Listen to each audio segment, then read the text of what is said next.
Bem, muito bem, pessoal. Bom dia a todos.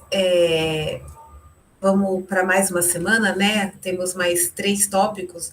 Então, a gente está no tópico 9, ainda tem o tópico 10 e o 11, e aí a gente finaliza o conteúdo desse curso. Então, vocês devem ter notado que o quadrimestre é uma coisa bem rápida, né? A gente já estamos nos encaminhando para o fim do quadrimestre. Passa bastante rápido mesmo. Meu computador deu uma travada aqui para abrir minha apresentação. Mas aí eu vou começar dando algumas informações, tá? A primeira questão foi com relação ao teste semanal. Eu recebi por e-mail apenas uma dúvida sobre o enunciado do teste, que no caso era um enunciado que estava realmente errado, então a gente anulou a questão, mas ninguém mais me mandou questionamento sobre o teste, dúvida onde errou, etc. Então, não se esqueçam de me enviar as dúvidas, caso vocês não tenham compreendido onde erraram alguma questão. A gente está chegando perto da P2, então é importante que vocês sanem todas as dúvidas. Tá? Alguém quer fazer algum comentário sobre o último teste? Quer perguntar alguma coisa? Tudo certo com o teste? Vocês fizeram 2 testes, né, meio encavalados, né? Foi o teste 5 e o teste 6, né? Foi bem encavalado, assim, então tá certo. Ainda não abriu aqui para mim o arquivo, mas sobre a prova, então eu fiz a correção de todas as questões, todas as questões dissertativas da prova.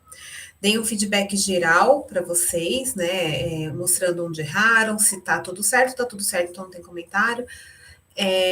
Então, se vocês tiverem alguma dúvida com relação à correção, os comentários que eu fiz, etc., também me mandem por e-mail e a gente conversa, tá? Alguém quer perguntar alguma coisa sobre a prova, alguma dúvida, não de questão específica, né? Porque eu acho que é complicado eu responder agora alguma questão específica, eu preciso dar uma analisada. Mas sobre considerações gerais aí da prova. Alguém quer perguntar alguma coisa, fazer algum Ô, comentário? professora, no teste você tinha perguntado se a gente ficou com dúvida. Teve um exercício que eu fiquei com um pouco de dúvida. Eu acho que é. Vou até ver aqui, eu tirei um print. Que é sobre a regra de Hund. E sabe quando os elétrons eles estão no orbital? L, M, N. Não, M, menos 1, 1 e 1. Menos 1, 0 e 1. Então, os elétrons eles ficam um em cada orbital e depois eles começam a se emparelhar, não é? Isso, você sempre evita o emparelhamento antes de começar a emparelhar elétrons. Sim, mas quando, por exemplo, um tá pra cima e um tá pra baixo, eles precisam primeiro ficar todos primeiro pra cima e depois todos pra baixo? Não, isso é indiferente. O emparelhamento implica em você ter 2 elétrons no mesmo orbital, tá? Agora, se eles estão em orbitais diferentes, tanto faz eles estarem com o spin mais meio ou menos meio. Ah, tá, é porque nesse exercício era tipo letra A, letra B, C e D. E o B, ele tava um pra cima e um pra baixo, só que o resto tava tudo certo. E só tinha a resposta como não, como se ele tivesse errado. Eu precisaria ver o enunciado. Agora, Ah, se você tá, puder me depois eu mandar te por mando por e-mail, e-mail. Uhum, isso aí eu dou uma olhadinha nele sim, tá? tá bom, obrigada. De nada. Mais alguma questão que alguém quer perguntar do teste? Alguma dúvida? Ok, então eu vou compartilhar aqui, eu estou compartilhando a minha tela, vou mostrar, minha organização. Ai, para variar, peraí, só um instante. Eu sempre esqueço de limpar. Ok. Pronto, tem gente perguntando coisa no chat. Ah, tá, obrigada. Deixa eu ver. Pode perguntar, Marina.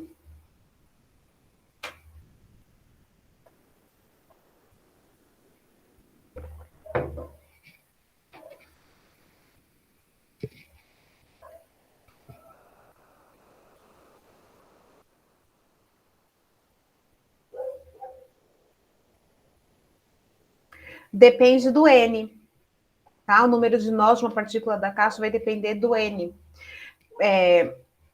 Peraí.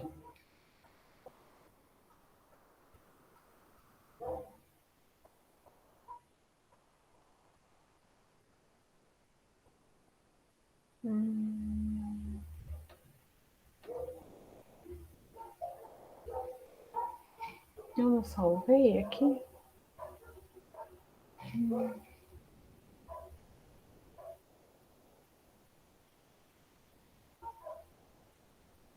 Que estranho. Tá bom. Deixa eu mostrar no Moodle.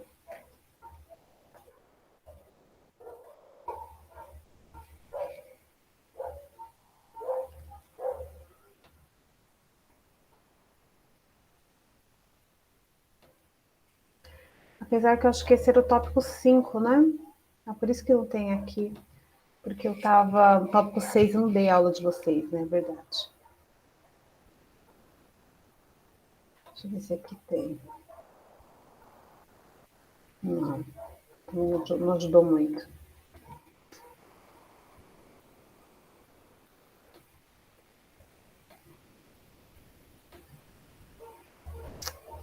Ai, caramba.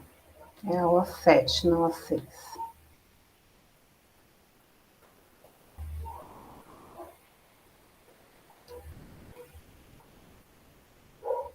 Então, aqui, essa não é bem o exemplo da partícula na caixa, mas serve, tá? Então, o número de nós depende do valor de n, né? Então, para uma partícula na caixa, quando n igual a 1, você não tem nenhum nó, mas o valor é 0 nas extremidades. N igual a 2, você tem um nó, n igual a 3, você tem 2 nós, n igual a 4, você tem 3 nós, e assim por diante. N menos L? Ou isso é um N menos L? Não.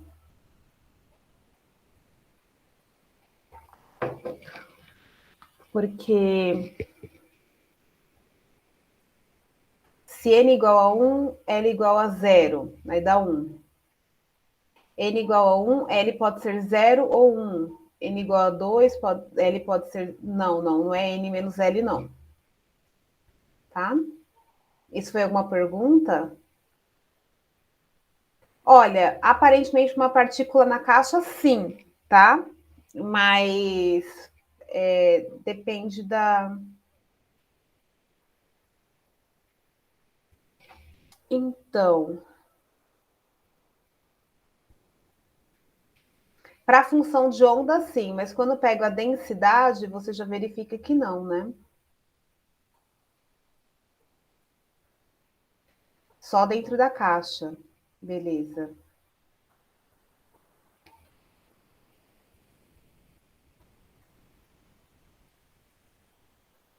Não, menos L não vai dar certo, não. Ainda mais porque para o valor de N igual a 1, você tem mais de um valor de L, então fica complicado, né? Qual L?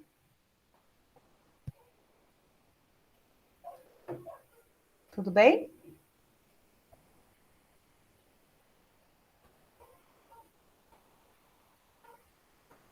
Beleza. Qualquer coisa é só chamar, então. Bem, então, novamente, a organização da aula de hoje é sobre a primeira versão do projeto. Bem, então, a gente falou dos testes, falou da prova, sobre a primeira versão do projeto. A primeira versão do projeto, bem, vamos lá. A primeira versão do projeto tinha como prazo dia 6 do 11. Vocês sistematicamente estão comendo bola. Essa turma, na verdade, nem tanto, porque acho que só tenho um grupo que não entregou o projeto no prazo. Fiquem atentos, tá, aos prazos. Quando você pega o cronograma da disciplina, deixa eu aproveitar que está aberto aqui. Quando você pega o cronograma da disciplina, que está lá nas regras do jogo, ele mostra as atividades que vão acontecer durante a semana, não que tudo termina no prazo final da semana, tá? Então, eu estipulei um prazo dentro daquela semana. Então, aqui, na semana... Aqui, ó. Entre os dias 7 e 11, tem uma série de atividades. O encontro síncrono, o teste e a entrega da primeira versão do projeto, tá? Eu estipulei a data no dia 6 de novembro. alguns alunos mandaram mensagem falando, professor, era até o dia 8. Não era até o dia 8, era até o dia 6, e eu falei na aula. Então, fiquem atentos, tá? Para essas datas. Mas, ok, dessa turma, se não me engano, apenas um grupo não entregou. Então, eu vou disponibilizar um link hoje para entrega dos projetos atrasados. Contudo, essa entrega não será contabilizado para a nota final. Mas eu espero que quem não entregou me entregue para eu poder dar dar um feedback para ver se dá para melhorar para a versão final do projeto, né? Para que não vá com erros, enfim. Para a turma de vocês, a 6, eu já dei o feedback de todos os projetos, alguns estão realmente muito bons, outros precisam melhorar alguns pontos. Mas o prazo para o meu feedback é até o dia 12, até o dia 12, isso. Para essa turma eu já dei todos os feedbacks, e aquele grupo que não entregou, eu vou criar um link para fazer a entrega do projeto atrasado, apenas para que a versão final seja entregue de maneira mais correta possível, tá? Alguma dúvida? Alguém quer perguntar alguma coisa sobre o feedback, alguma coisa queira comentar? Eu recebi o e-mail do grupo do Thiago e Yane pelo comentário do podcast. Então, respondendo a sua pergunta, Thiago, não precisa regravar, tudo bem, tá naquele formato, tá bom? Eu acho que eu fiz só algum comentário com relação à identificação de vocês, não foi? Eu não lembro. Mas não há necessidade de regravar, não, e eu acho que tá bem ok, tá? É que eu não escuto muitos podcasts, e a maior parte dos podcasts que eu escuto, eles estão mais voltados para discussão. Mas tá ok, assim, as informações em si estão lá, tá interessante, tá ok, sim, tá bom? Alguém quer tirar mais alguma dúvida com relação aos feedbacks que receberam? Querem perguntar alguma coisa? De nada.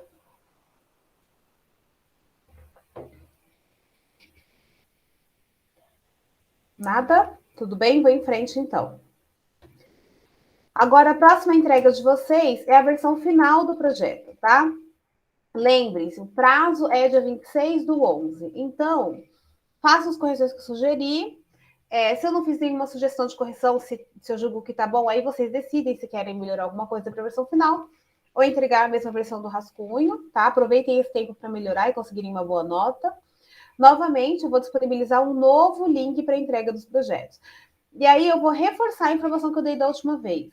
Vocês só vão conseguir acessar o link através da sua conta institucional. Se vocês tentarem acessar o link e ele pedir para você pedir autorização, significa que você não está acessando da conta institucional, e eu não vou conceder acesso para e-mails externos do FBC, tá? Então não adianta pedir, fiquem atentos a isso, tá bom? Eu mandei isso no e-mail quando eu falei do link, reforcei na aula passada, e ainda assim, sistematicamente, até hoje, eu estou recebendo solicitações de acesso à página, que já está fechada, obviamente, porque o prazo já passou, tá? Vocês têm alguma dúvida com relação à versão final do projeto?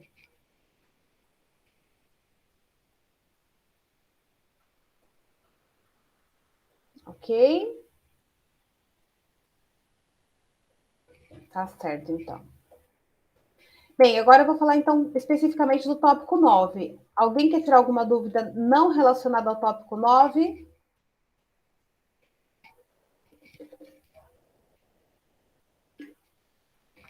Nada.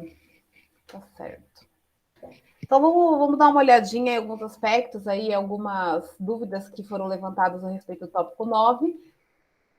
Então, uma questão que me perguntaram é como determinar as cargas formais dessas estruturas e onde mais de uma estrutura for dada, diga qual é a mais estável. Os anteriores, o A, B e o C, são bem tranquilos, mas me perguntaram especificamente dessas espécies que são compostos iônicos, o que fazer, né? Bem, o que essa carga aqui representa? Essa carga representa que essa espécie não é neutra. Eu tenho que levar em consideração essa carga no cálculo da carga formal? Não precisa.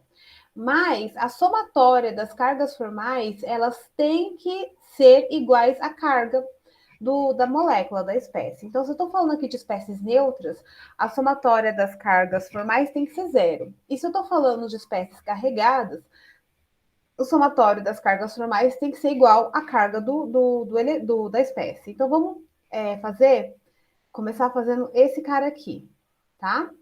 Então, como é que eu calculo a carga formal de cada espécie? Bem, eu tenho 2 nitrogênios equivalentes aqui, então se eu calcular a carga formal para um deles, eu já calculei para os 2. Então, a carga formal é igual a V. V é o número de elétrons de valência do átomo livre. Então, eu estou falando de nitrogênio. Nitrogênio, ele tem 5 elétrons na camada de valência, certo? Precisa fazer a distribuição do nitrogênio para saber disso? Então, o nitrogênio é 1s2, 2s2, 2p3. Então, ele tem 5 elétrons na camada de valência, que é a última camada, tá bom? Aí depois eu faço isso menos L, que é o número de elétrons presentes nos pares isolados. Então, vamos dar uma olhada nos pares isolados, onde eles estão. Então, tem um par de elétrons isolados aqui e um par de elétrons isolados aqui. Então, tem 2 pares de elétrons isolados. Então, tem 4 elétrons isolados.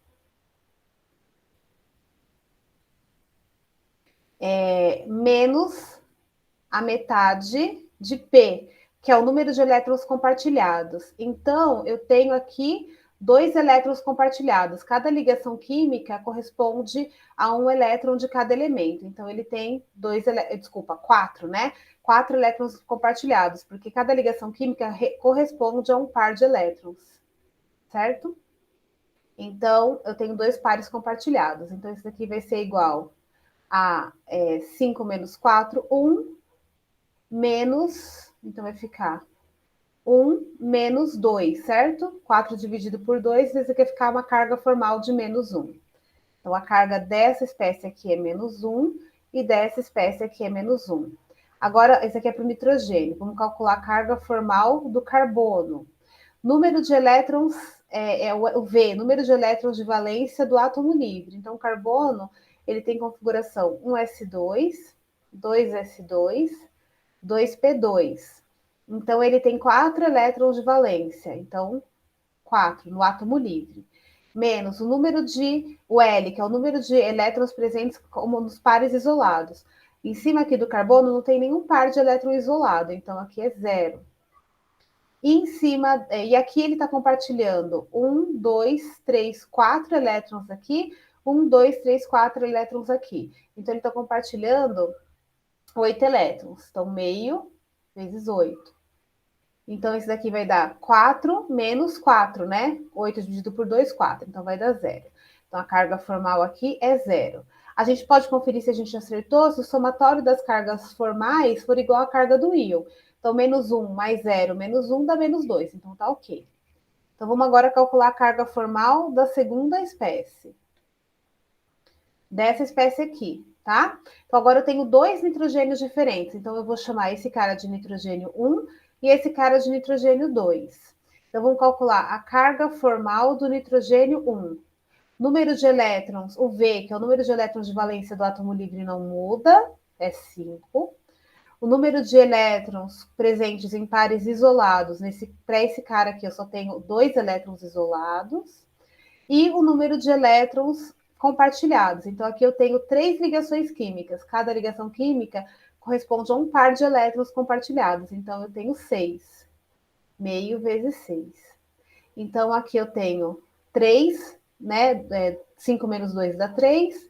6 dividido por 2 dá 3. Então, a carga formal vai ser 0, certo? Então, a carga formal desse cara aqui é 0. Vamos calcular agora para o nitrogênio 2. Carga formal do nitrogênio 2. Número de elétrons de valência do átomo livre não muda, é 5. Número de elétrons como pares, nos pares isolados. Então, eu tenho 2, 4, 6 elétrons nos pares isolados. Menos a metade do número de elétrons compartilhados. No caso, é uma ligação simples, então só tem 2 elétrons compartilhados. Então, aqui eu tenho 5 menos 6 dá menos 1. Aqui eu corto, vai dar 1, então menos 1, menos 2. Então, a carga desse nitrogênio 2 é menos 2. Vamos calcular agora a carga formal do carbono. O número de elétrons do átomo livre é 4, não muda. O número de elétrons presentes em pares isolados não tem nenhum, 0. E o número de elétrons compartilhados. Então, ele tem 6 compartilhados aqui e 2 compartilhados aqui, que dá 8. Então, vai ser meio vezes 8. Então, vai ser 4, 4 menos 4, 0. Então, a carga formal aqui é 0. Então, a gente confere se está certo, se o somatório da carga formal é igual à carga do íon, é menos 2. Então, tá tudo certo. Calculamos as cargas formais para as duas espécies. Mas como identificar qual é a mais estável? A mais estável vai ser sempre aquela que der o menor número de cargas formais, né? Então, aqui eu tenho carga formal menos 1, 0 e menos 1, e aqui 0, 0 e menos 2. Então, os menores valores de carga formal são obtidos nessa condição aqui. Eu acho que é essa a resposta, né?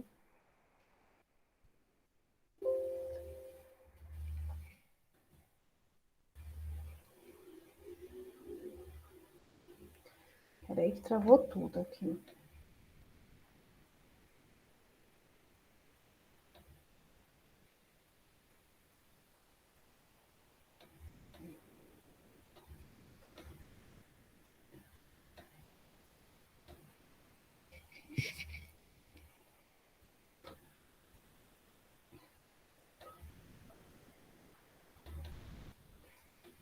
A primeira regra nos diz que a gente tem que escolher. Deixa eu abrir aqui a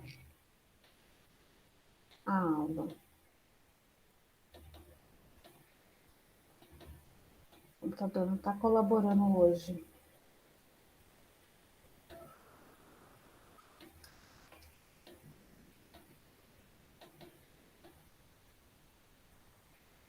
Peraí, gente. Já vou compartilhar de novo com vocês.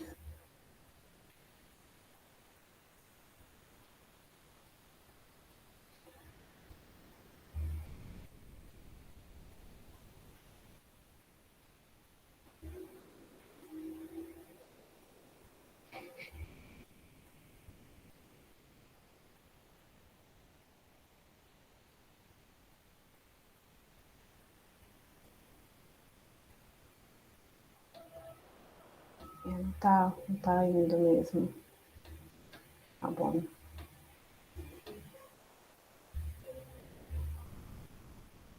Peraí, gente, vai rolar. Deixa só ele pensar aqui um pouquinho.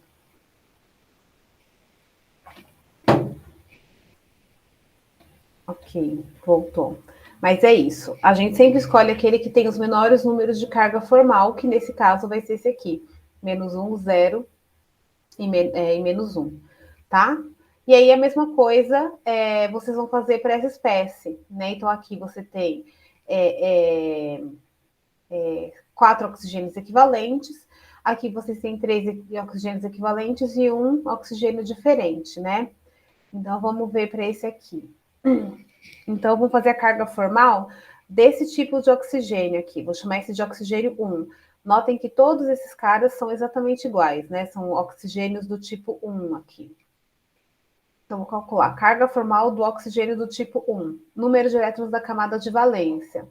Então, o oxigênio é 1s2, 2s2, 2p4. Então, ele tem 6 elétrons na camada de valência do átomo livre. Número de elétrons como pares isolados. Então, nesse caso, eu tenho 2, 4, 6. Metade do número de elétrons compartilhados. Como eles estão fazendo ligação simples, eu tenho 2 elétrons compartilhados. Então, 6 menos 6, 0. Meio vezes 2 dá 1, então a carga formal é menos 1. Então, todos esses oxigênios que eu chamei de oxigênio 1, na verdade, tem carga menos 1. Tá? Esse cara aqui também é oxigênio menos 1. Agora, esse cara aqui, que eu vou chamar de oxigênio 2, como é a carga formal do oxigênio 2? Número de elétrons do átomo livre não muda, é 6. Número de elétrons isolados, nesse caso, só tem 4. E número de elétrons ligados, eu tenho 2 ligações, né? 2 ligações, uma simples e uma dupla, então são 4 elétrons. Então, 6 6 menos 4 dá 2. E aqui, 4 dividido por 2 dá 2. Então, 2 menos 2 vai dar 0. Então, esse cara tem carga formal 0.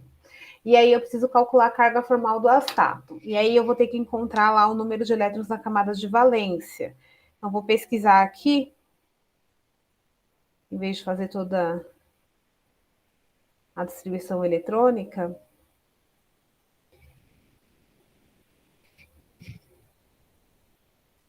Aqui. Então, para o astato, vou colocar aqui embaixo. Para o astato, a configuração eletrônica é o núcleo do xenônio, né? A configuração eletrônica do xenônio, mais 4F 14, 5D 10, 6S2. Então, a camada de valência é mais externa, então ele vai ter 2 elétrons na camada de valência. Então, vão ser 2. O número de elétrons livres, nenhum deles tem elétrons livres, então é 0. Metade do número de elétrons compartilhados. Então, aqui nesse caso, ele tem 1, 2, 3, 4, 5, 6, 7, 8. Então, ele tem 8. Então, aqui vai ficar 2 menos 4, vai ficar menos 2. Vamos ver se a gente acertou. Então, aqui vai ficar 1, 2, 3, 4 menos 4. Não, tem algo errado aqui. Será que ele está considerando astato como 0? Mas também não pode considerar. Ah, desculpa. Opa, foi mal. Eu não vi a outra linha. É 6S2, 6P5. Então, a gente errou aqui. Então, aqui é 7. 7 menos 4, na verdade, dá mais 3. E também vai dar errado, né? Será que é algum íon astato? Aí complica, né? Se for um íon astato e não astato neutro.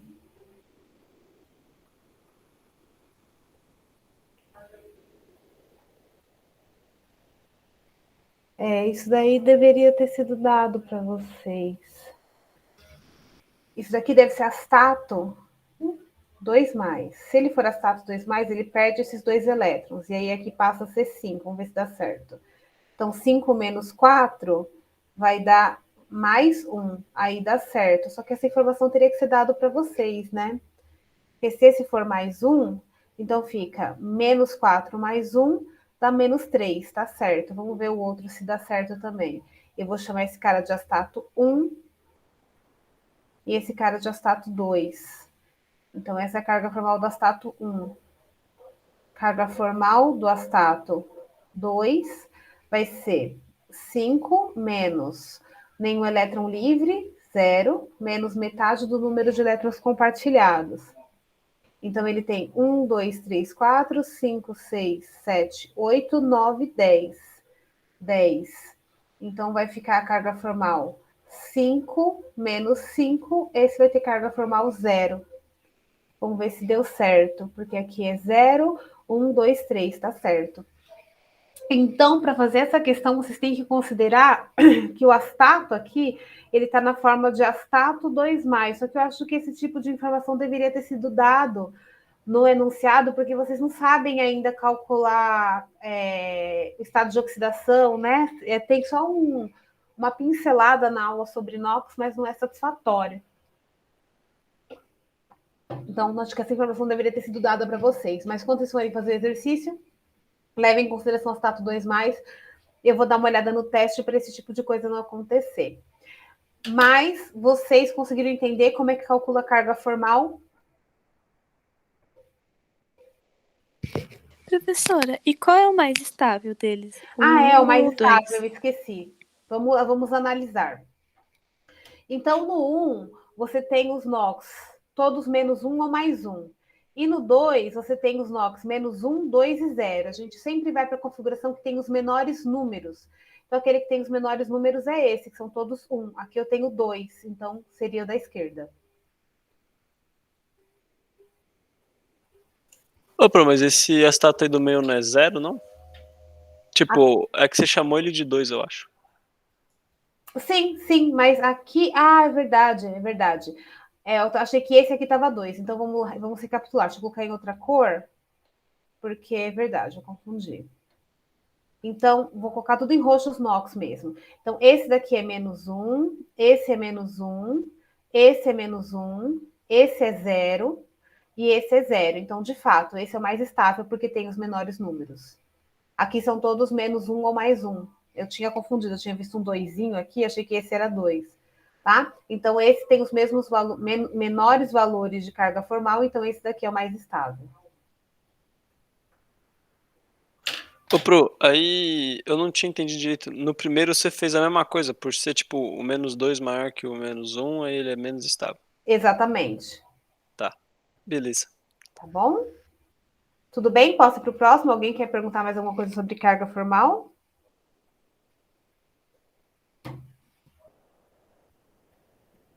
Professora, perguntaram no chat.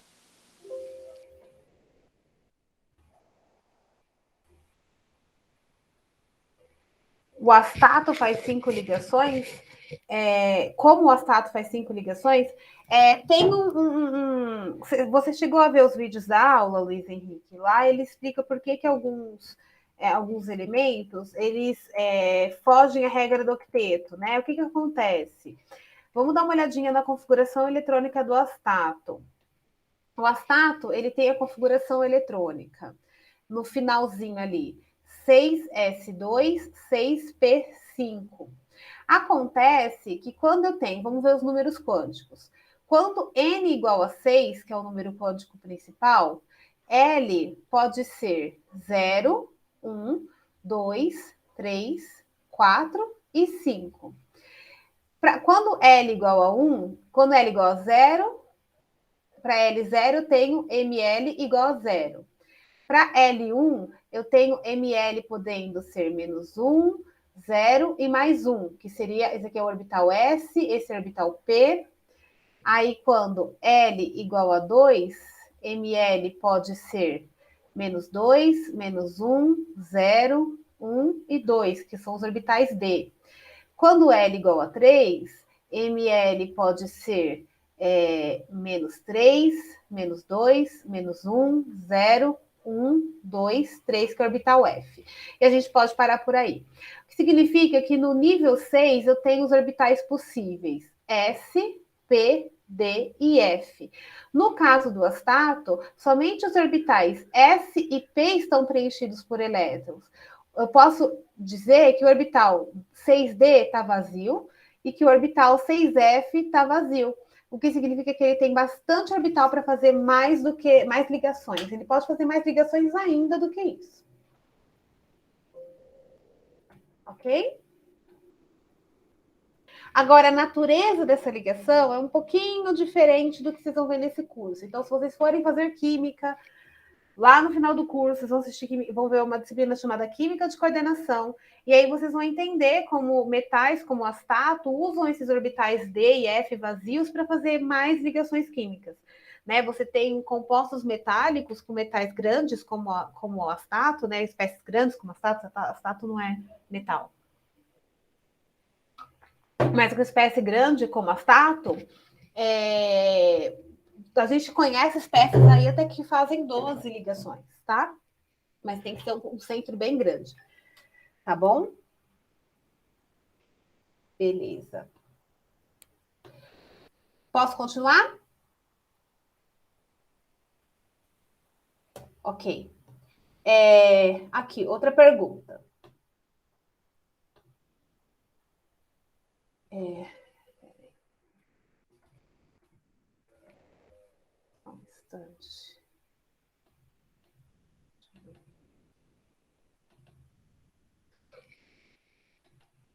Eu só quero confirmar se a gente fez certas sessões, essas cargas formais.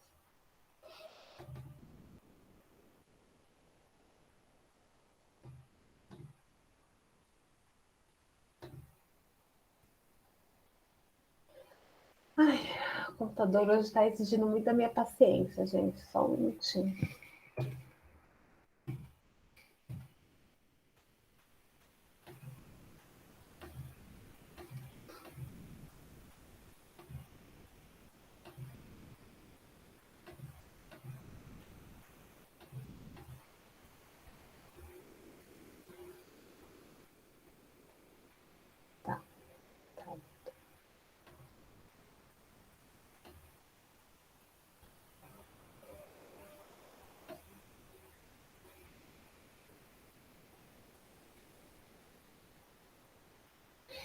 É isso mesmo. Da carga formal é isso mesmo. Só estava querendo confirmar. Ok.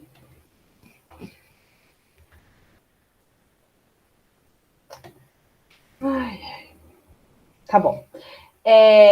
Vocês estão vendo a minha tela? O exercício 5. Vamos lá. Quanto à ressonância, pede-se. Essa foi uma outra dúvida que me perguntaram, né? Explique o fenômeno na molécula do benzeno e a sua consequência para os comprimentos médios das ligações entre os átomos de carbono e para as energias dessas ligações. Bem, o que acontece? A molécula do benzeno, ela é descrita da seguinte maneira. Eu tenho 6 carbonos. Cada carbono faz uma ligação simples com um carbono e uma ligação dupla com outro carbono. Uma simples com... Você Oi. tá fazendo algum desenho, alguma anotação? Não tá mostrando para vocês? Agora apareceu. Não tava aparecendo, mas agora foi, eu acho. Eu vou continuar escrevendo, me avisa se aparecer, tá? Beleza. Ó, eu tô desenhando, tá aparecendo para vocês? Não. É um inferno. Aparece quando eu interrompo a gravação, a apresentação, né? É porque Acho que não é tá isso. apresentando, no caso. Pra gente, a gente tá vendo como se estivesse sem Parado. abrir. Sem apresentar, tipo, editando. Entendi. Ele tá me sacaneando. Vamos ver se agora vai.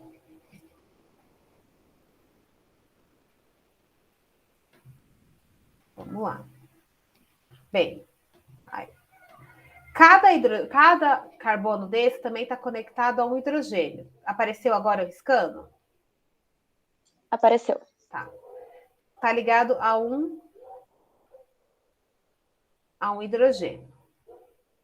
Acho que uma informação que não ficou clara na aula é sobre o comprimento das ligações, tá?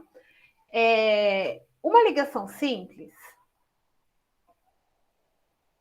que é uma ligação que envolve o compartilhamento apenas de um par de elétrons entre dois núcleos, ela tem um comprimento X. Quando tem uma ligação dupla, o que significa que eu tenho 2 pares de elétrons sendo compartilhados entre essas espécies, o comprimento da ligação é um pouquinho menor. Por que isso acontece? Vocês têm que entender, vocês vão ver isso no próximo tópico, com um pouco mais de propriedade, tá? Mas o que faz uma ligação química acontecer? Então, imagina que eu tenho a espécie A aqui, o núcleo e o elétron mais externo, que é aquele elétron que está sendo compartilhado, e a espécie B, o núcleo e o elétron mais externo, que é aquele que está sendo compartilhado. O que faz com que a ligação química aconteça é o fato desse núcleo enxergar esse elétron e esse núcleo enxergar esse elétron.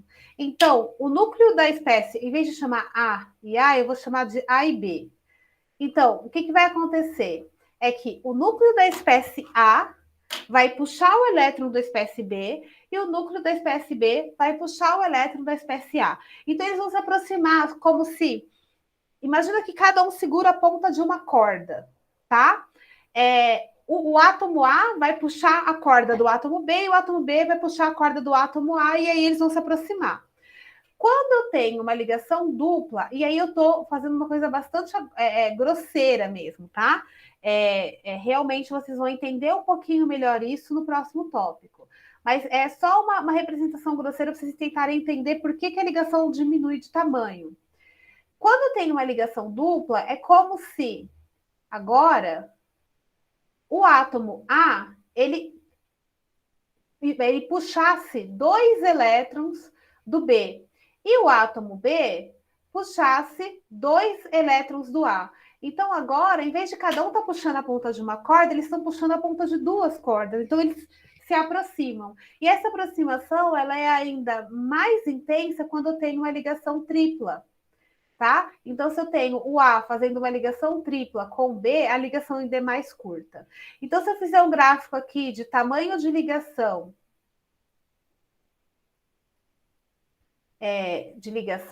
então eu vou ver que o maior comprimento de ligação é para o A, depois, é para a ligação simples, é a mais comprida, depois eu tenho a dupla intermediária e a tripla, que é a mais curta, tá? Eu acho que talvez isso não tenha ficado entendido na aula. Por essa razão, o que eu esperava dessa estrutura? Eu esperava que o benzeno não fosse um hexágono perfeitinho, que, na verdade, ele fosse algo desse tipo. Uma ligação simples comprida, uma ligação dupla curta. Uma ligação simples comprida, uma ligação dupla curta. Uma ligação simples comprida, uma ligação dupla curta. Então, ele deveria ser uma coisa bastante esquisita, assim, estão percebendo? Mas, na verdade, o que a gente observa na prática é que ele é assim, um hexágono bem bonitinho, com ângulos bastante homogêneos aqui, né? Os ângulos são bem certinhos. Então, o que faz com que, em vez do benzeno seja dessa forma, ele ser dessa forma? E o mais interessante é que o comprimento das ligações do benzeno são todos iguais, não são diferentes, como acontece aqui, tá? E eles não são nem tão longos quanto as simples, nem tão curto quanto as duplas. Eles, na verdade, têm um tamanho intermediário entre simples e dupla. Então, se eu tivesse o comprimento da ligação simples, ele tem um comprimento maior que a ligação do benzeno, tá?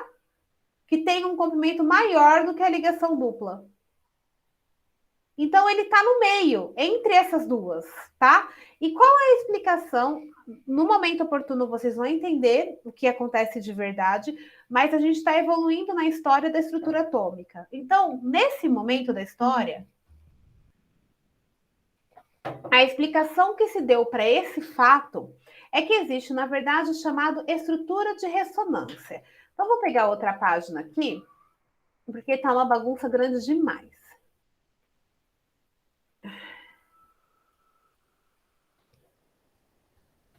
Então, eles chamam isso de estrutura de ressonância. Então, o que eles acreditam é que, na verdade, essas ligações simples e duplas, né? No caso do benzeno e de outras espécies que tenham ligações simples e duplas alternadas, vou suprimir os hidrogênios, tá? Peraí, dupla, simples, dupla. Ele, na verdade, você tem essa representação aqui, tá? Que vocês vão ver nos livros. Eles, na verdade, essas ligações, elas estão alternando no tempo, o tempo todo. Então, é como se essas duas espécies estivessem se interconvertendo o tempo todo. Inclusive, o benzeno é frequentemente representado dessa forma, que mostra basicamente que essas ligações simples e duplas estão dançando, estão rodando no centro do anel. Tá? Vocês vão ver que isso não corresponde à realidade, tá? Mas, novamente, a gente está numa evolução histórica e, nesse momento da história, a explicação encontrada foi essa. Professora, e por que eu estou aprendendo isso se essa não é mais a realidade, né? O que se entende como realidade? Por quê? Observar o benzeno dessa perspectiva mais simplista, que você consegue desenhar no seu caderno, permite que você compreenda muitas propriedades dele. Então, ainda é interessante você ter essa visão, tá? Não corresponde à realidade quando a gente pensa em mecânica ondulatória, né? Pelo que vocês vão ver mais para frente, mas explica uma série de propriedades, como a que eu disse, o comprimento das ligações, tá? Então, é por essa razão que eu tenho o comprimento entre simples e duplas, porque essa mudança é tão rápida. De acordo com essa teoria, essa mudança entre simples e dupla, essa dança das ligações simples e duplas no anel benzênico, ela é tão rápida que qualquer técnica experimental de detecção não consegue pegar o momento da troca. E aí fica enxergando o valor médio o tempo todo. Ok? Tudo bem?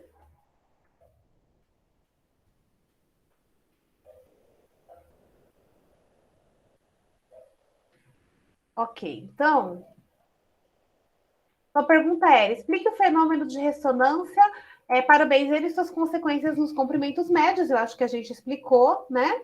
E agora, vamos fazer o híbrido de ressonância do acetato, só para vocês verem. Então, o acetato, ele tem essa estrutura, então ele é o CH3, T, dupla O, O-. Esse é a estrutura do acetato, tá? Então, note que ele tem simples e duplas alternadas. Então, as duplas, elas vão poder ir daqui para cá, certo? Então, a estrutura de ressonância ficaria assim. Então, quando você observa o comprimento médio dessa molécula, você vai ver que essa ligação carbono-oxigênio tem o mesmo comprimento e esse comprimento é intermediário entre o simples e o comprimento típico de uma ligação simples e dupla. Aí você vai perguntar, professora, por que a dupla ligação não pode vir para cá? Por que isso daqui não pode acontecer? Alguém pode me explicar?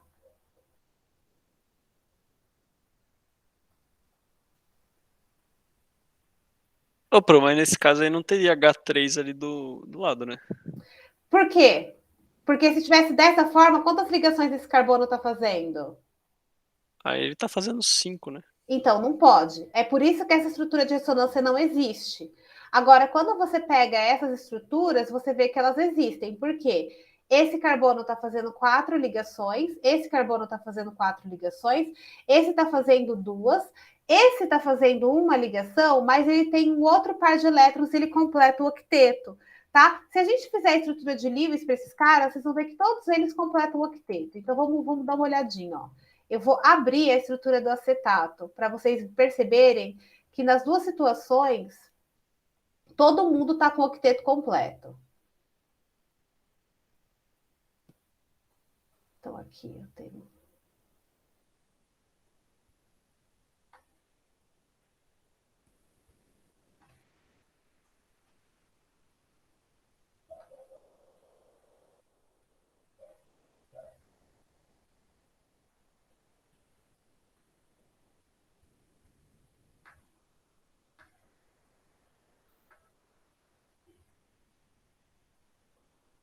Tá? Então, notem que todo mundo está com o octeto completo. Se vocês calcularem as cargas formais, tá? Vocês vão perceber também que esse está com carga formal 0, 0, 0, 0, 0, 0, menos 1.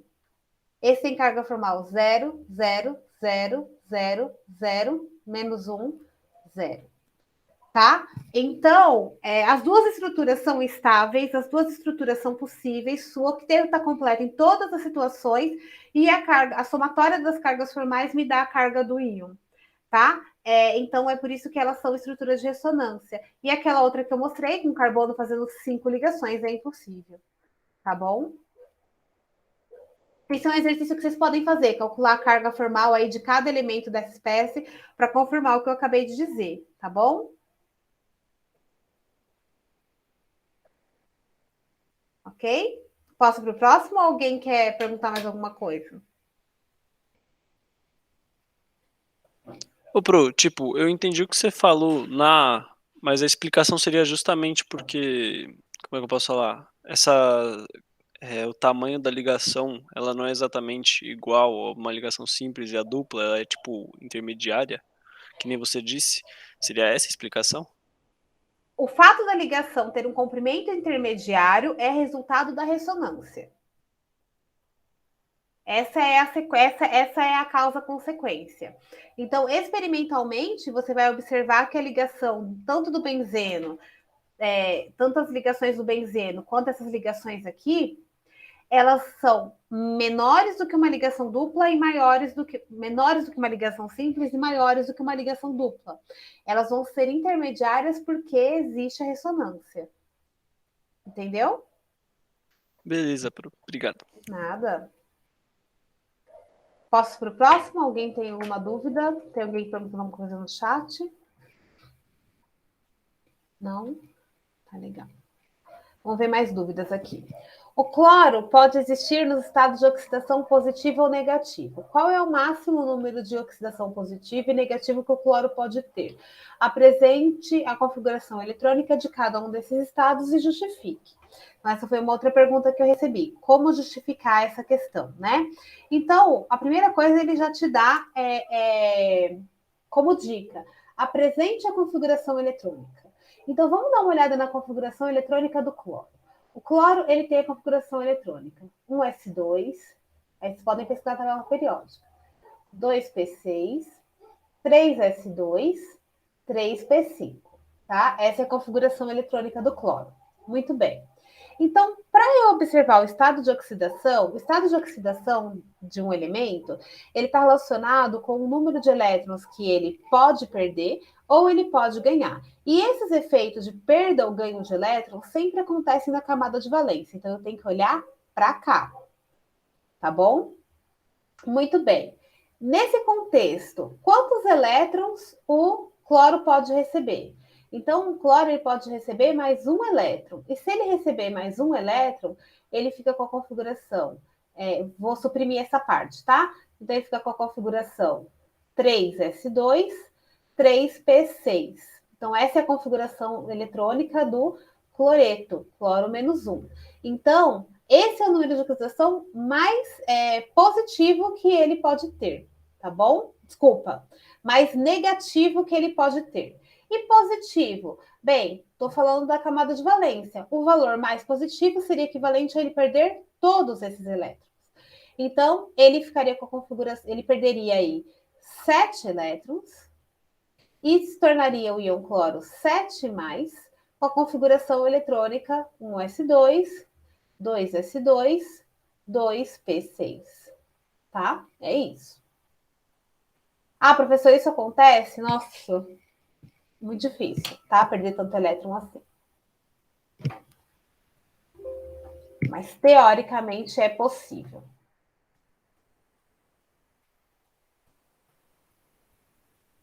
Tudo bem? Tá. Mais dúvidas que me mandaram, né? Mas, Pro, eu ainda não entendi como é que justifica. Tipo, tem que escrever alguma coisa ou só fazendo a configuração eletrônica já está justificado? Está justificado pela configuração eletrônica. Como eu disse, para ele ganhar ou perder elétrons, tem que acontecer na camada de valência. Então, ele só consegue ganhar um elétron na camada de valência e só consegue perder 7 elétrons na camada de valência. Então, aí a gente tem os nossos limites. Tá? Beleza. Era isso. Tá bom. No 10, né? Como é que a gente determina o caráter iônico em cada uma das espécies? Eu vou fazer um aqui só para referência, tá bom? O caráter iônico está relacionado com a eletronegatividade. Então, vamos pegar aqui HCl e HI. Então, a eletronegatividade do hidrogênio, isso está lá no texto da aula, é 2,2. E a eletronegatividade do cloreto é 3,2. Então, a diferença aqui vai dar 1. 1 é a diferença de eletronegatividade entre eles. No caso do HI, eu tenho 2,2 e do iodeto 2,7. Então, a diferença de eletronegatividade aqui é de 0,5. Então, quem tem maior caráter iônico? Aquele que tem a maior diferença de eletronegatividade. Então, é esse daqui, tá? É só isso que vocês têm que fazer nesse exercício, tá bom? Beleza? Ok. Para a série de moléculas apresentada, desenhe estrutura de Lewis, apresente o arranjo de elétrons, de geometria molecular, indique se são polares ou apolares. Eu acho que essa é a dúvida mais importante, é a parte mais complexa da aula. Me perguntaram como é que eu faço, né? Como é que se determina a estrutura, a geometria de uma molécula a partir da estrutura de Lewis. Então, vamos fazer esse exercício para a gente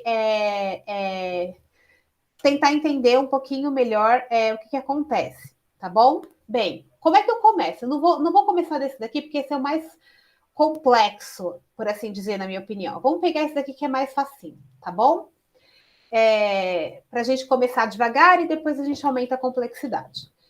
Como eu começo? Então, vamos fazer por partes. Primeira parte, desenhe a estrutura de Lewis. Beleza. Como é que eu faço a estrutura de Lewis?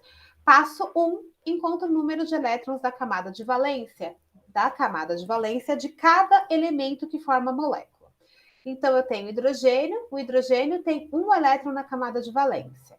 E tenho o enxofre, que tem 6 elétrons na camada de valência. Só consultar a tabela periódica, certo? Só que eu tenho 2 hidrogênios. Isso significa que eu tenho que multiplicar esse número por 2. E eu tenho um enxofre. Então, qual o número total de elétrons? 8. Significa que a minha estrutura de Lewis, aquela estrutura de bolinhas, eu tenho que distribuir Então, olha só a brincadeira que eu tenho que fazer agora. Então, a primeira parte é para desenhar a estrutura de Lewis. E aí, identificar o arranjo de elétrons, né? Então, agora, quando eu desenhar a estrutura de Lewis, eu vou acabar apresentando o arranjo de elétrons. Não, arranjo de elétrons é outras coisas, desculpa. Vamos continuar com a estrutura de Lewis. Para desenhar a estrutura de Lewis, eu tenho que distribuir esses 8 elétrons entre esses 2 átomos, de modo que eles completem o octeto. No caso do enxofre, o octeto. No caso do hidrogênio, eles precisam ter 2 elétrons. Então, eu vou colocar o hidrogênio e o enxofre. Bem, hidrogênio só pode ter 2 elétrons, então eu vou compartilhar, fazer uma ligação simples com o enxofre, porque o hidrogênio precisa fazer uma ligação com o enxofre, senão não vai formar HS, tá? E agora eu preciso distribuir o resto dos elétrons, os outros 6. Hidrogênio não comporta mais de 2 elétrons, então os outros 6 elétrons têm que estar em cima do enxofre. Então, dessa forma, eu confirmo algumas coisas importantes. Primeiro, enxofre tem 8 elétrons, hidrogênio tem 2 elétrons. Tudo certo. E se eu calcular a carga formal para essa espécie, eu vou verificar que a carga formal desse cara é 0, a carga formal desse cara é 0, a espécie é neutra, como está no enunciado. Então, eu fiz certo, tá? Eu fiz a distribuição certa. Se vocês quiserem, vou calcular a carga formal. Formalmente, vocês não precisam calcular a carga formal. Mas se vocês estiverem querendo confirmar alguma coisa, vocês podem calcular. Tá? Então, a carga formal aqui do hidrogênio é o número de elétrons do átomo livre, que é 1, menos o número de elétrons livres na estrutura, que é 0, menos metade do número de elétrons compartilhados, que são 2, então a carga formal vai dar 0. E a carga formal do enxofre é o número de elétrons de valência do átomo livre, que é 6, o número de elétrons livres aqui, que é 6, e o número... É isso? Professora, não tem outro hidrogênio? Tem outro hidrogênio. Olha que maluca. Por isso que eu tô vendo aqui. O S enxofre aqui não vai dar certo, não. Olha que maluca. Obrigada. Eu fiz HS, não H2S.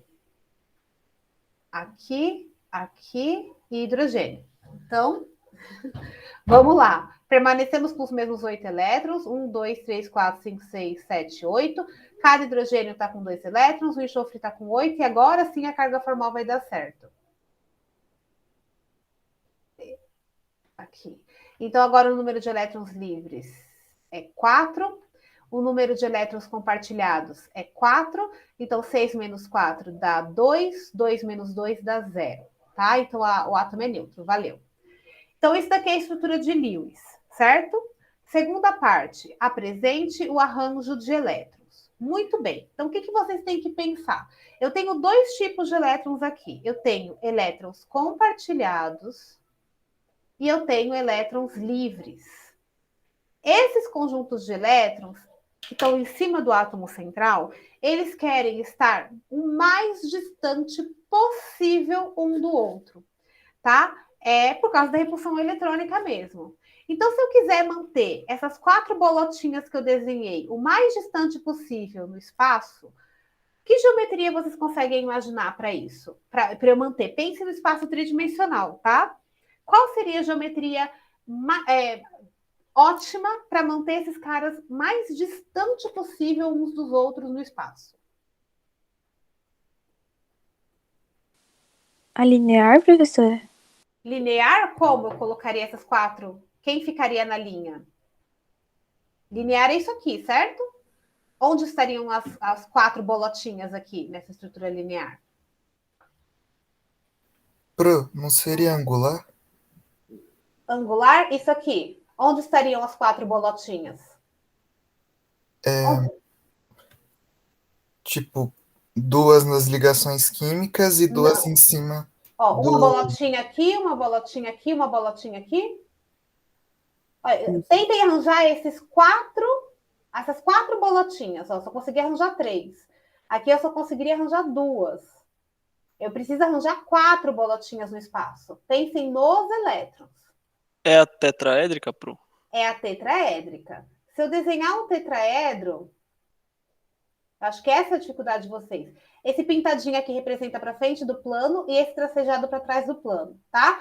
Então, aqui eu tenho uma bolotinha aqui, uma bolotinha aqui, uma aqui e uma aqui, certo? Quem são essas bolotinhas? Duas delas são pares isolados, que não formam ligação química. Então, vou colocar elas aqui, ó. Esses são os pares isolados. O enxofre é o átomo central, tá aqui no meio. Duas bolotinhas dessa, na verdade, representam ligações químicas. Então, elas estão aqui, ó. E os hidrogênios na extremidade. Então, o arranjo de elétrons é tetraédrico. Porque o arranjo de elétrons leva em consideração os elétrons ligados e os elétrons isolados. Depois, ele fala geometria da molécula. A geometria da molécula não leva em conta os elétrons isolados. Então, nesse caso, só sobram os elétrons ligados.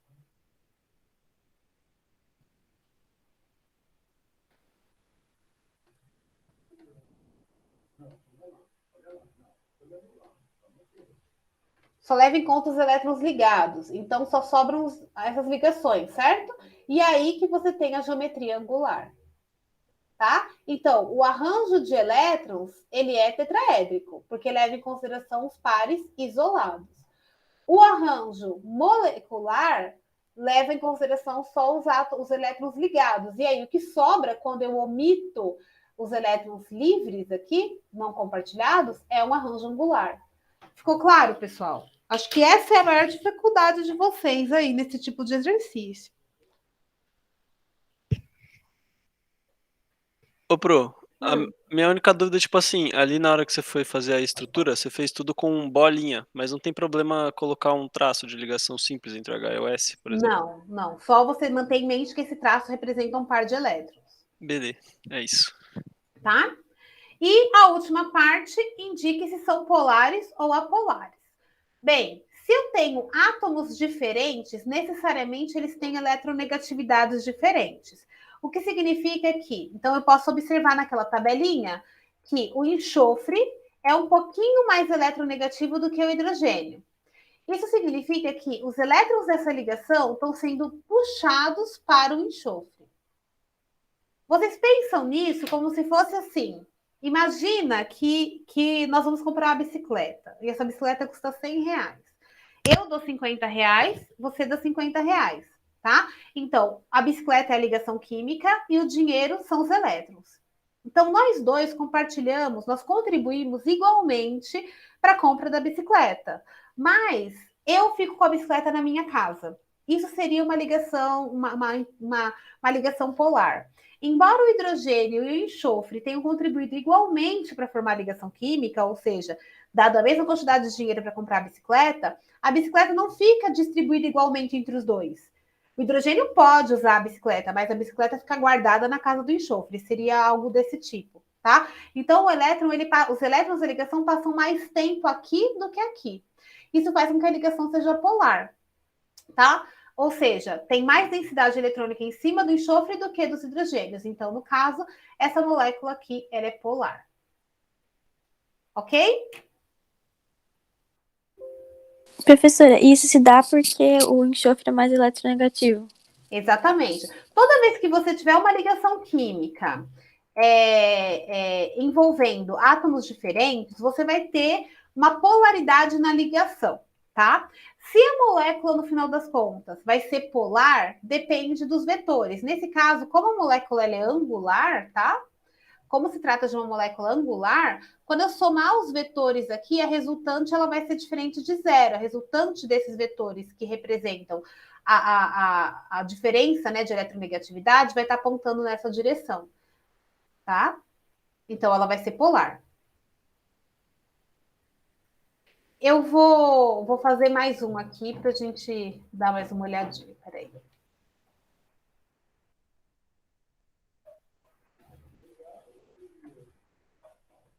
Vamos fazer, então a gente fez H2S, vamos fazer o PCl3. Primeira coisa, estrutura de Lewis. Qual é o passo 1 para fazer a estrutura de Lewis? Número de elétrons na camada de valência. Do fósforo são 5, do cloro são 7. Só que eu tenho aí 3 cloros, então tenho 21 elétrons, certo? Então, tenho um total de 26 elétrons. Falei besteira aí? Tá tudo certo? Ok, agora vamos distribuir. O átomo menos eletronegativo fica no centro, que no caso é o enxofre, a gente pode verificar aqui, né? Então, o enxofre, ele é menos eletronegativo do que o cloro, então ele é o elemento central. Opa! Então, eu vou colocar o enxofre no centro da brincadeira aqui. Beleza. E agora eu vou distribuir os cloros, tá? Como cada cloro, vamos pensar nos cloros, tá? Então, novamente, o cloro ele tem configuração eletrônica da camada de valência 2s2, 2p6, 2p5, 3p5, tá? O que significa que ele só pode receber um elétron. A gente acabou de fazer essa ligação, essa conclusão lá atrás. Tá? O que significa que, necessariamente, esses cloros eles só vão fazer ligações simples. Tá? Então, esse é o primeiro indicativo do desenho da molécula. Então, isso significa que, necessariamente, eu preciso que o cloro ele faça ligações simples. Então, eu tenho 5 cloros. São 5? Ah, são 3. Foi mal, peraí.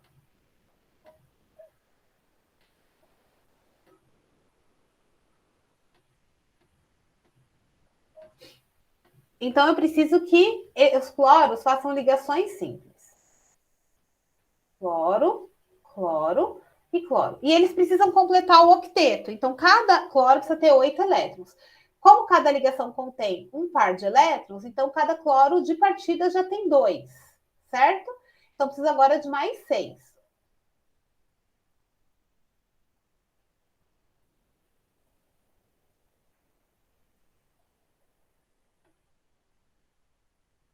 Tá?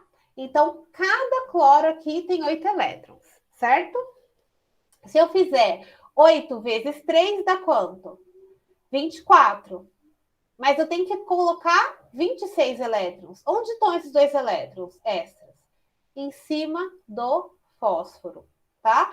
E aí, olha só, o fósforo ficou com 2, 4, 6, 8 elétrons. Perfeito, certo? E se vocês calcularem a carga formal, não vou fazer, vocês podem fazer como exercício, vocês vão chegar à conclusão que a carga formal desse cara é menos 1, desse cara é menos 1, desse cara é menos 1 e desse cara é mais 3, tá? Acho que é isso. Beleza. Isso é a estrutura de Lewis. Agora vamos ver o arranjo de elétrons.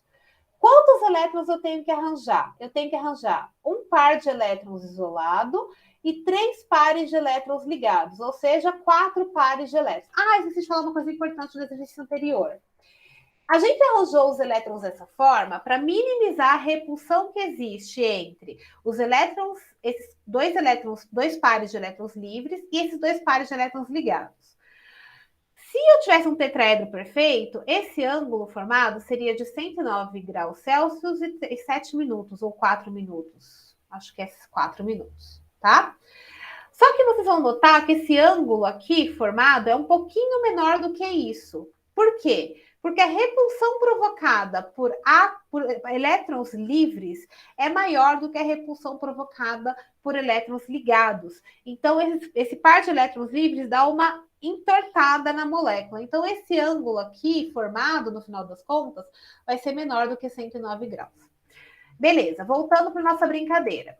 Eu tenho 3 pares de elétrons livres, ligados, e um par de elétrons livres. Como eu faço para arranjar essas 4 bolotinhas da maneira mais distante possível no espaço? Qual é o arranjo dos elétrons? Tetraédrico de novo? Tetraédrico de novo. Ô, Pro, mas outra coisa, aí não tipo assim, não seria toda zero, não? São todas zero? Não sei, fiz de orelhada. Vai dar 7 menos 6 menos metade de 2. Zero, verdade, toda zero. Não é toda menos 1 e mais 3, não. São todas zero. Muito bem. Aqui vai ser meio de 2, então vai ser 7 menos 6, dá 1, 1 menos 1, 0. Tá certo, tá? Todas as cargas formais são zero. Beleza. E aqui, como é que vai ficar o arranjo eletrônico? Vou ter um par de elétrons livres aqui e os outros pares de elétrons ligados aqui, certo? Então, aqui no meio eu tenho fósforo e aqui nos cantos eu tenho os cloretos, tá bom? Esse é o arranjo dos elétrons. O arranjo dos elétrons é tetraédrico. E qual vai ser a geometria da molécula final? Para determinar a geometria da molécula final, eu suprimo os elétrons livres. Então, eu vou ter essa geometria.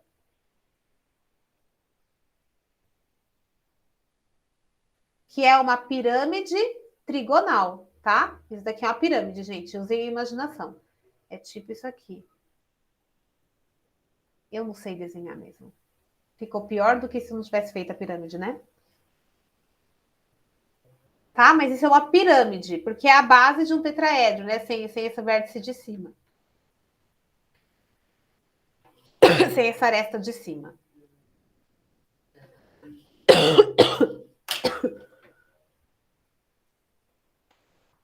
Então, o arranjo de elétrons é tetraédrico, a geometria da molécula é uma pirâmide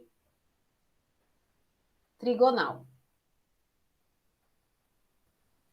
E ela é uma molécula polar? Bem, eu posso avaliar aqui a eletronegatividade. Então, a eletronegatividade do fósforo é menor que a do cloro. Então, o cloro é mais eletronegativo. Então, é como se o fósforo tivesse comprado 3 bicicletas, uma com cada cloro. Só que, na verdade, as bicicletas ficam todas na casa dos cloros, tá? Então, se eu fizer o somatório o somatório dessas estruturas aqui, desses vetores, eu vou ter um vetor resultante para baixo, ou seja, uma densidade de carga maior nessa região aqui de baixo da pirâmide e uma densidade de carga positiva na parte superior. Então, essa também é uma molécula polar. Certo? Tá indo, pessoal? Acho que esse é o exercício mais importante aí da lista. Vamos fazer mais um.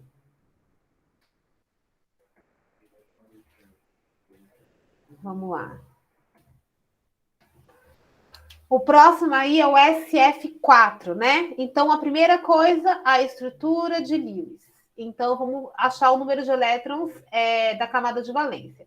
Do enxofre são 6 elétrons, do flúor são 7 elétrons. Só que eu tenho 4, então são 28 elétrons. E, somando tudo isso, eu tenho um total aí de 34 elétrons, certo? O átomo mais eletronegativo é o enxofre, então eu vejo aqui, o enxofre tem eletronegatividade 2,6 e o flúor é o mais eletronegativo da tabela periódica. Então eu sei que o enxofre está no meio. Cada flúor só pode fazer uma ligação, porque a configuração eletrônica do flúor é 2s2, 2p5, então ele só pode receber um elétron. Então, necessariamente, ele tem que formar ligações simples com o enxofre. Lembrando que cada ligação simples contém um par de elétrons e que eu preciso que todos os enxofres tenham 8 elétrons no final das contas. Então, aqui eu tenho 2, eu preciso colocar mais 6 elétrons em cada enxofre.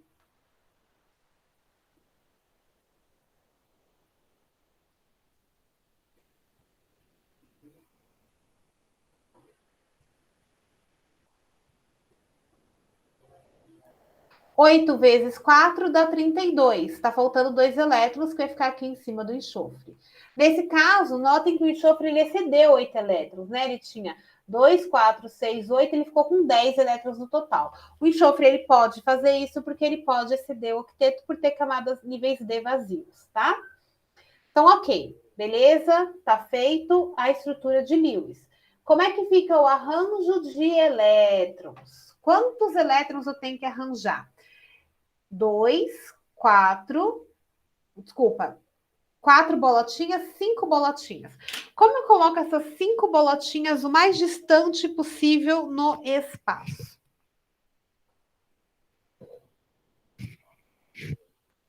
Alguém tem uma sugestão? Ah, mais uma coisa. Aqui, ó, voltando nesse exemplo, né? Um tetraedro perfeito, novamente, teria um ângulo de 109 graus, 4 minutos, ou 7, nunca lembro, ou é 104,9? E aqui ele vai ter um ângulo menor do que isso, porque aqui eu estou falando de par de elétron isolado, que tem uma repulsão maior do que um par de elétrons ligado, tá bom? E aí, vocês conseguem pensar numa geometria para essas cinco bolotinhas? Não é tão trivial essa geometria, não.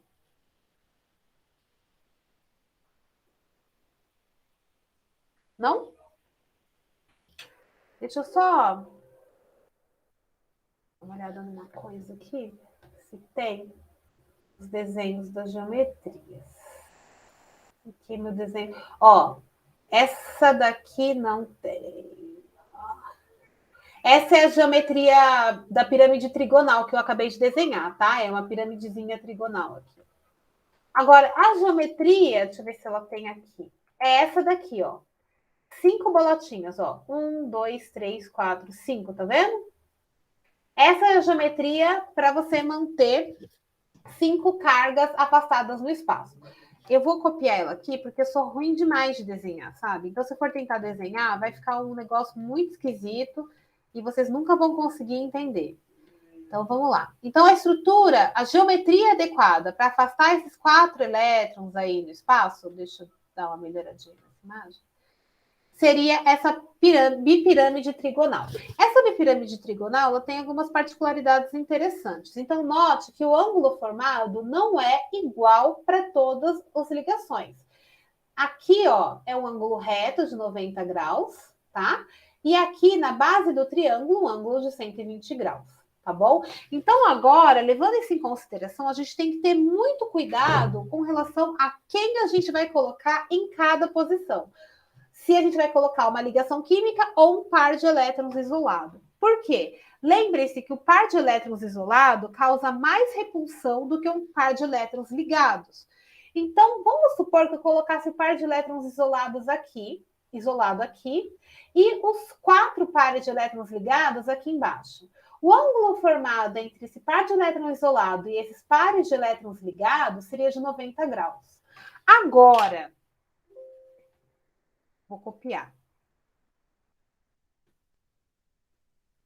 Agora, se eu colocasse esse par de elétrons aqui, o ângulo formado e os outros pares de elétrons ligados, ou seja, se os flúors estivessem aqui,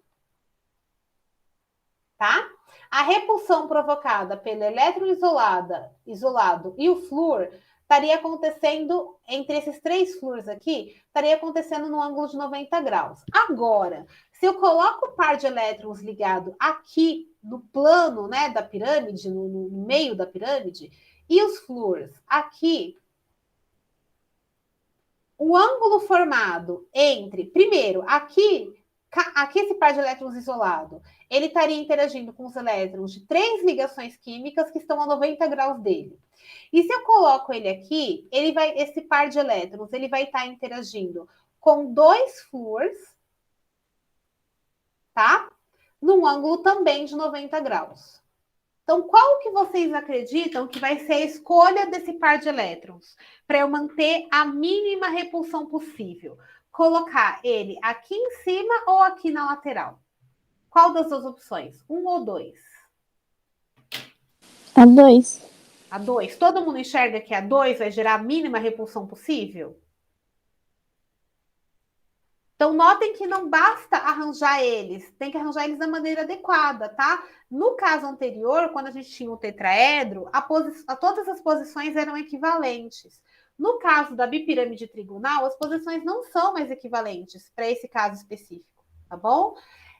Vou dar um outro exemplo que eu não vou lembrar de memória de uma molécula que dê, mas eu vou fazer com uma molécula genérica só para vocês entenderem outro ponto, tá? Mas pensando nesse ponto aqui, então a geometria do arranjo, né, de elétrons vai ser esse, porque é a situação onde eu tenho a menor repulsão. Aqui ele está repelindo três ligações e aqui ele está repelindo uma só. E como é que ficaria, então, a geometria molecular nesse cenário? Bem, então a geometria molecular eu suprimo o elétron livre. Então, eu estaria com o meu enxofre aqui no centro, um flúor aqui em cima, um flúor aqui embaixo, um flúor para trás, um flúor para frente. Tá? Esse arranjo aqui Outra coisa. Bem, esse ângulo vai permanecer sendo 90 graus certinho? Ele vai ser um pouquinho menor do que 90 graus, tá? Porque os elétrons livres têm uma repulsão maior do que elétron ligado. Então, na verdade, esse cara ele tá um pouquinho para frente, assim, na verdade, tá? Essa geometria muito pouco típica é chamada de gangorra, tá? Fica parecendo uma gangorra mesmo. Eu acho que não tem no slide da aula uma gangorra. Deixa eu ver se eu acho na internet, porque realmente...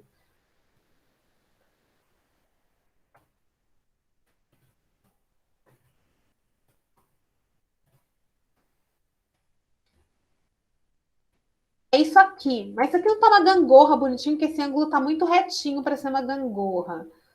Deixa eu ver se tem uma gangorra mesmo. Ó, é justamente a nossa molécula, ó. O SF4, tá? É um pouquinho tensionada essa ligação, tá vendo? E aí ele fica parecendo uma gangorra, né? Tem o pezinho da gangorra e as duas hastes. Ok? Tudo bem, pessoal?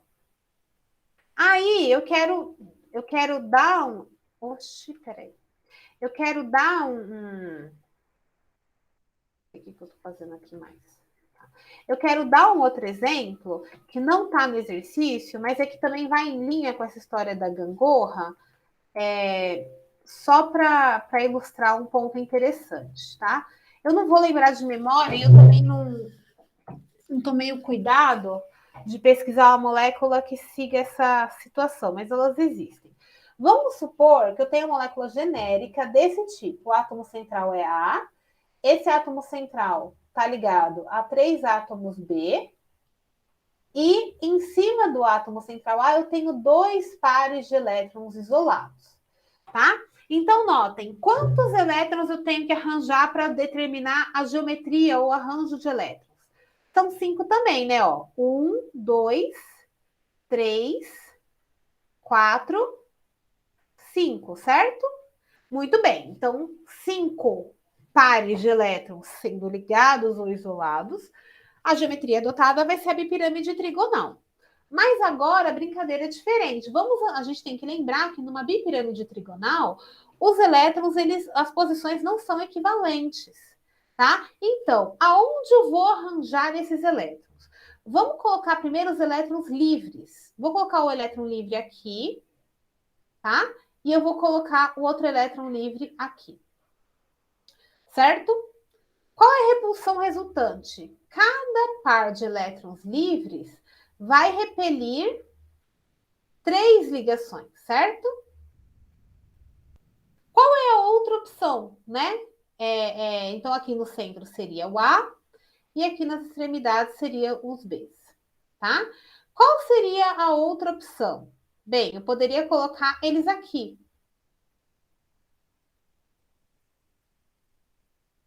Aqui e aqui. Nesse caso, esse daqui iria repelir outro par de elétrons a 120 graus. Ele iria estar repelindo uma ligação aqui a 90 graus, outra ligação aqui a 120 graus e outra ligação aqui a 90 graus. A mesma coisa com o outro. Nessas duas condições, qual que vocês acham que é aquela que gera menor repulsão? A opção 1 ou a opção 2? A 1. A 2. Porque aqui você tem... aqui você tem... Ele está sentindo com ângulo mais... Tudo bem que aqui são 180 graus, né? Mas aqui, além dele estar sentindo... Não, a repulsão é maior aqui. É a 1. Porque aqui ele vai estar sentindo um par de elétrons, uma repulsão maior, que são 120 graus, e vai estar sentindo duas ligações, tá? Então, isso daqui é uma... Não, é a 2 mesmo, é a 2. Aqui ele vai estar sentindo o elétron a 180 graus, que é o máximo de repulsão possível, mas ele está sentindo 3 ligações. E aqui ele está sentindo o elétron, né, o par de elétrons a 120 graus e apenas 2 ligações aí a 90 e essa aqui está mais distante, 120. Nesse caso, a gente vai ter a estrutura na forma de T. Deixa eu ver se eu acho um exemplo de geometria na forma de T. Professora, eu acho que nos slides tem, porque nos slides tem essa gangorra também. Tem a Só que é gangorra? mais para baixo. Vamos ver. Aí, ó. Então, ó, tem o formato T, a gangorra não, né? Mas eu É, queria é outra parte a gangorra aí, ó. a gangorra. Mas então, eu queria um exemplo, sabe? Eu queria uma molécula que fosse do tipo gangorra. Geometria molecular tipo T. Vamos ver se eu acho alguma molécula para a gente fazer. Ah, fez a mesma situação que a gente, né? Mas eu quero um exemplo. Ó, o CLF3 é um exemplo de um formato T. Ele vai dar exatamente aquilo que a gente fez, né? Mas nesse caso a repulsão vai ser menor. Se a gente tiver eles aqui. Porque eles vão sentir 2 aqui a 90 graus ao invés de 3, né? E eles vão estar aqui a 120 graus, que é um ângulo um pouco maior do que o 180, menor do que o 180, mas a repulsão vai ser total, vai ser menor. Né? E o exemplo que ele dá é justamente esse, ó. O CLF3, ele vai ter 3 ligações com flúor e 2 pares de elétrons isolados em cima do cloro, e aí a geometria vai ser de gangorra.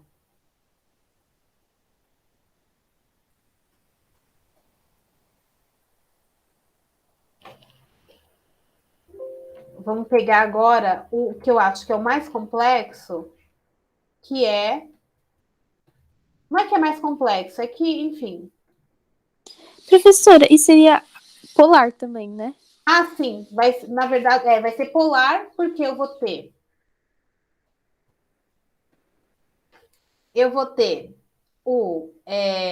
a espécie A aqui. Então, no caso, o exemplo que ele deu é do CLF3, né? Então, se fosse o CLF3, eu teria essa situação.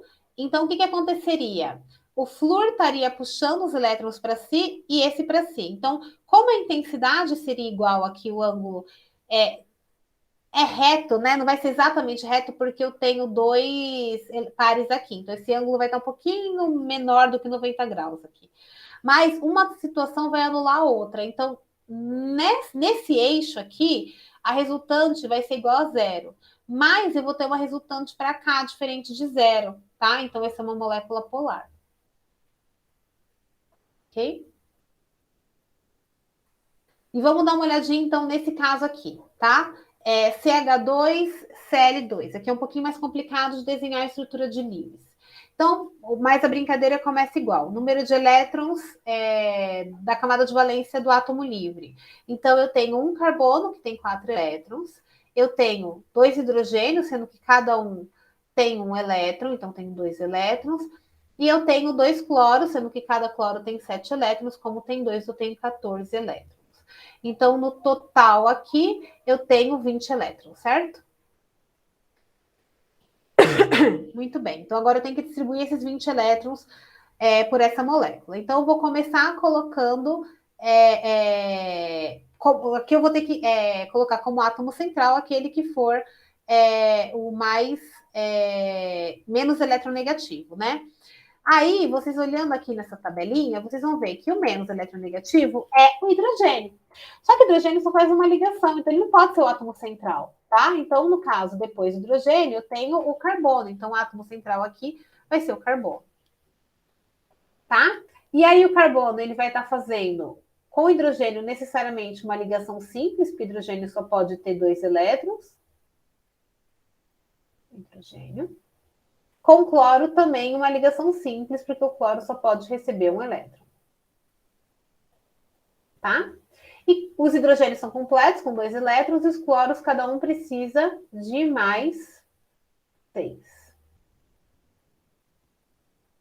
Então, vamos ver. Cada cloro está com 8, cada hidrogênio está com 2, o carbono também está com 8. Então, se a gente fez certo, tem que dar 20 elétrons. 2, 4, 6. 6 com 6, 12. Eu contei aqui.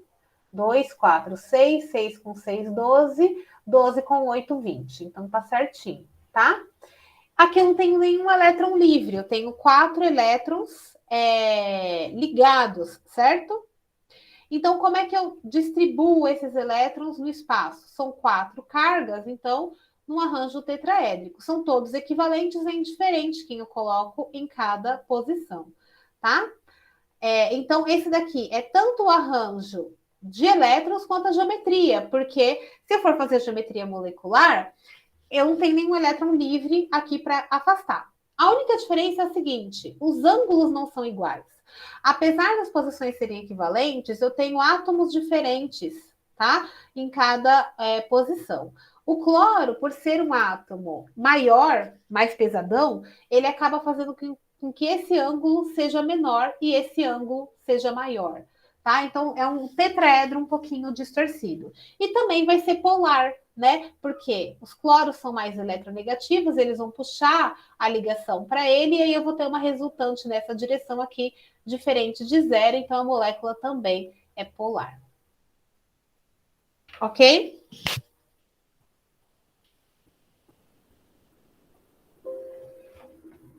Eu acho que era isso de dúvidas que vieram para mim. Vocês querem perguntar mais alguma coisa?